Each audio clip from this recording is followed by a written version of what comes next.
আসসালামু আলাইকুম, স্বাগত জানাচ্ছি আমাদের পরিবেশবাদী স্বেচ্ছাসেবী সামাজিক সংগঠন আলোর মিছিলের নিজস্ব নার্সারি থেকে। অর্থাৎ এখানে আমরা চারাগুলো নার্সিং করব এবং কিছু বীজ সংগ্রহ করে বিপন্ন যে প্রজাতিগুলো হারিয়ে যেতে বসেছে সেগুলো আমরা এখানে সংগ্রহ করব। এবং এর থেকে আমরা যেটা করব সেটা হচ্ছে গিয়ে আপনার বিপন্ন প্রজাতির চারাগুলো বিভিন্ন জায়গায় আমরা ছড়িয়ে দেব, রোপণ করব। আর পাশাপাশি যদি কেউ নামমাত্র মূল্য অথবা আলোর মিছিলের পরিবেশবাদী সংগঠনকে সহযোগিতা মূল্য নিয়ে কিছু চারা নেন, সেটাও দেওয়া যাবে। তো আমরা দেখছেন যে আমরা এই যে ছোট চারাগুলো আগামী বছরের জন্য রিজার্ভ করছি। এখানে আমাদের প্রায় 250-র মতো চারা আছে, 250 থেকে 300-র মতো চারা আছে। এই চারাগুলো যিনি আমাদেরকে উপহার দিয়েছেন এই সংগঠনের আগামী বছরের বৃক্ষরোপণ কর্মসূচি উপলক্ষে, তিনি হচ্ছেন আমাদের সম্মানিত উপদেষ্টা ওবায়দ মিলন ভাই। তিনি আমাদেরকে এই চারা রিজার্ভের জন্য কিছু অর্থায়ন করেছেন। এবং আরেকজন যিনি অর্থায়ন করেছেন তিনি হচ্ছে কি আমাদের তেরোখাদার সিঙ্গাপুর প্রবাসী, তেরোখাদার একজন নাগরিক। তিনি হচ্ছে গিয়ে সিএনবি আনিস ভাই, তেরোখাদা থেকে অত্যন্ত মানবিক মানুষ। সিএনবি আনিস ভাই অত্যন্ত মানবিক মানুষ, তারা আমাদেরকে অর্থায়ন করেছেন। এবং এই দুইজন ব্যক্তি তাদের নাম প্রকাশ করতে নিষেধ করেছেন, যদিও আমি তাদের অনুমতি ছাড়াই তাদের নামটা আমি প্রকাশ করলাম প্রচারের স্বার্থে। এবং এই বৃক্ষগুলো যেমন এখানে আমাদের আজকে একটি বৃক্ষ রয়েছে, আমাদের পছন্দের তালিকায় আজকে সংযুক্ত হয়েছে একটি বৃক্ষ। এই বৃক্ষটার একটি বিশেষত্ব রয়েছে, গামারি গাছ। এই গাছ আমরা সাধারণত কাঠের গাছ খুব কম লাগাই, মেহগনি গাছ, সিরিজ গাছ এগুলো লাগাই না। তো এই গাছটা আমরা কেন লাগাচ্ছি, এই গাছের একটা দারুণ চমৎকার একটা ফুল আছে, গামারি ফুল, হলুদ রঙের, আবছা হলুদ রঙের। এই ফুলটা ভোরবেলা তলায় পড়ে থাকে এবং চমৎকার, এখান থেকে মধু সংগ্রহ করা যায়।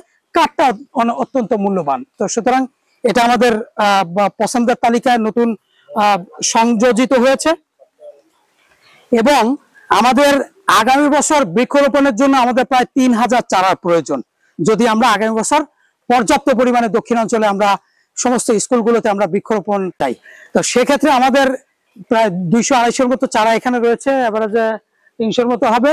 আরো আমাদের প্রচুর চারা দরকার। সুতরাং ওবায়দ মিলন ভাই এবং সিএনবি আনিস ভাই আমাদের এই নার্সারির উদ্বোধন করে দিয়েছেন চারা দিয়ে।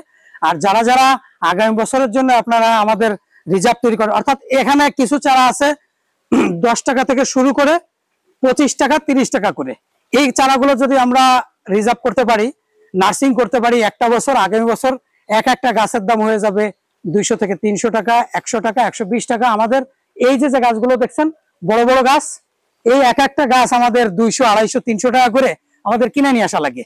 আমরা একটা বছর যদি এই নার্সারিতে এই চারাগুলো, ছোট চারাগুলো যেগুলো 15 টাকা, 20 টাকা, 25 টাকা, 30 টাকা, এই চারাগুলো যদি আমরা নার্সিং করতে পারি, তাহলে আমাদের খরচ কমে যাবে, 4 ভাগের 1 ভাগ খরচ কমে আসবে। আমাদের বৃক্ষরোপণের পরিমাণ 3 ভাগ খরচ আমাদের কমে আসবে। আমাদের বৃক্ষরোপণের পরিমাণ 3 গুণ বেশি বৃদ্ধি পাবে, কারণ আপনারা আমাদের যে অর্থটা দেন সেই অর্থ দিয়ে আমরা বৃক্ষরোপণ করি। সুতরাং এই অর্থটা যদি আগামভাবে দিয়ে রাখেন, আমরা বৃক্ষরোপণ আমরা যদি রিজার্ভ করে রাখতে পারি, তাহলে আগামী বছর এই যে ধরেন একটা 100 টাকার বৃক্ষ, 30 টাকার বৃক্ষটা আমাদের 100 টাকায় দিয়ে কেনা লাগতেছে। কিন্তু এখন যদি 30 টাকার বৃক্ষটা আমরা 1 বছর নার্সিং করি, আমাদের 100 টাকা কেনা লাগবে না। সুতরাং আমরা 100 টাকার মধ্যে আমরা 3টা বৃক্ষ আমরা রোপণ করতে পারবো। তো সেই প্রত্যাশা নিয়ে আমাদের এই নার্সারিটা আমরা চালু করেছি। সুতরাং আপনারা যারা যারা আমাদের চারা দিতে চান, তারা চারা এই বছরে যদি পর্যাপ্ত চারা আমরা এখানে 3000 চারা রিজার্ভ করতে পারি, আগামী বছর আমরা ব্যাপক পরিমাণে বৃক্ষরোপণ করতে পারবো। এবং খরচ, যাতায়াত ভাড়ার টাকা বাদেই আমরা প্রচুর বৃক্ষরোপণ করতে পারবো। সুতরাং এখনই উত্তম সময়, এখনই যদি আমরা চারা আপনারা আমাদেরকে দেন, তাহলে আমরা এই চারাগুলো এখন রিজার্ভ করে রাখতে পারি। তো সকলের প্রতি শুভকামনা রইল। যারা যারা চারা দিতে চান তারা অবশ্যই আমাদেরকে জানাবেন, আমাদের সঙ্গে যোগাযোগ করবেন আমাদের কমেন্ট বক্সে, আমরা অথবা আমাদের পোস্টে আমরা নাম্বারটা দিয়ে দেবো। সকলকে অসংখ্য ধন্যবাদ। আসসালামু আলাইকুম।